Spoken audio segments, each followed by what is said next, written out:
Yo, what's up, guys? Back with a new video. Today I'm giving you the life of Lou Hoover. She was born in 1874, March 29, and her parents were, I don't know, siblings, I don't know. In 1899, when she was 25, she married Herbert Hoover, who was also 24.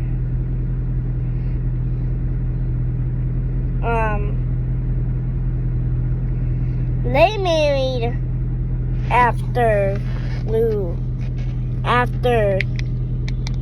like a few months. The couple had two sons, Herbert Jr.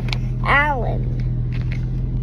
In 1929, when she was 55 and her husband was 55 or 54, the couple became President, First Lady of the USA. They served for 3 years, I think.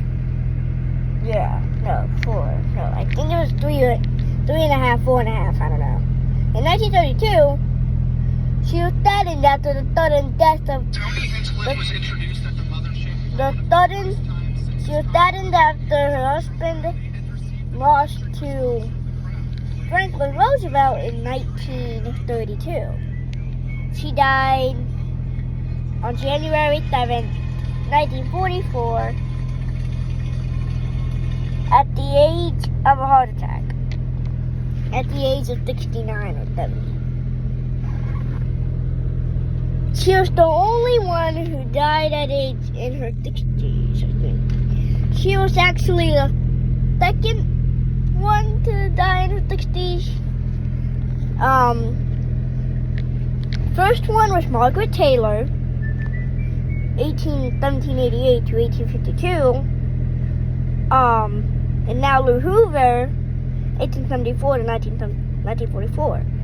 That's the end of the life of Lou Hoover, 1874 to 1944. That's the end of the video. Say something? Peace. Corey, do you want to say anything? Peace.